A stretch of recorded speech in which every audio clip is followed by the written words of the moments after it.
The amendment process of the United States of America. Extracted provisions of U.S. Constitution, Article 5. Article 5, the amendment process.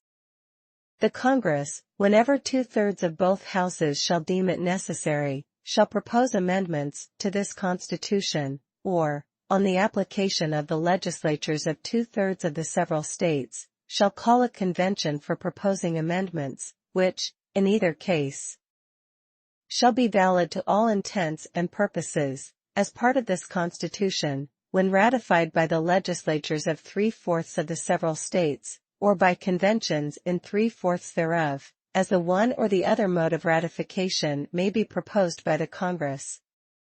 Provided that no amendment which may be made prior to the year 1808 shall in any manner affect the first and fourth clauses in the 9th section of the first article, and that no state, without its consent, shall be deprived of its equal suffrage in the Senate,